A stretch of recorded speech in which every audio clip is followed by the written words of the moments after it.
பகைசால் பெரியோரே, Christmas தாத்தாவை வைத்து மேல் நாடுகளிலே நடக்கும் கூத்தை பார்த்தீர்களா? கிறிஸ்மஸ் தாத்தாவை ஏற்றி வைக்க கோடிக்கணக்கிலே பணம் செலவழித்து அலங்காரத்தேர் செய்து அதிலே அவரை பவனியாக கொண்டு வருகின்றனர். இனி அவரை சூழ்ந்து வர பரிவார தேவதைகள், பாராஃபெர்னேலியா அல்லது அலங்கார தேவதைகள் பலரை ரெடி பண்ணி அவர்களுக்கும் தனித்தனி அலங்கார வண்டிகள். ஒரு தேருக்கு முன் கரடி வருகிறதாம், கம்பராமாயணத்து ஜாம்பவான் போல.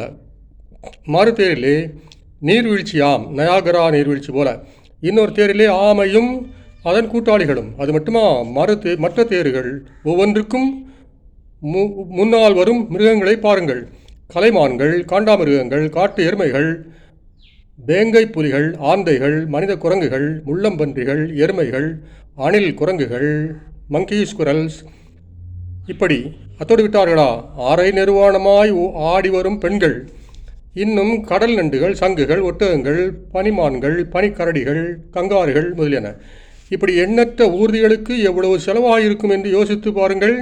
இவர்களுக்கு நமது கேள்வி, உலகிலே ஒருவேளை சோற்றுக்கு வழியின்றி அலமரும் ஏழைகள் எத்தனையோ பேர் இருக்க, நீவேர் பைபிளிலே லூக்கா 16ஆம் அதிகாரத்திலே வரும் பகட்டு பணக்காரன் போல நடக்கின்றீர்களே.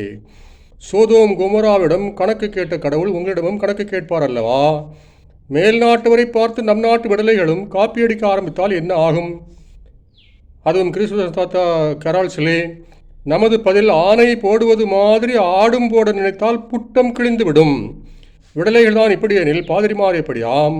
ஒரு முறை ஒரு பாதிரியார் கிறிஸ்துமஸ் தாத்தா தொப்பி என்று நினைத்து கொண்டு ஒரு கோமாளி தொப்பியை தலையிலே வைத்து கொண்டு கிறிஸ்துமஸ் பூசையை நிறைவேற்றினார். வந்திருக்கும் மக்கள் பக்தியோடு பூசை காண்பார்களா அல்லது பல்லை காட்டுவார்களா? கத்தோலிக்க திருச்சபையே, நீ கண்மூடித்தனமான திருச்சபையாக மாறுவது ஏனோ?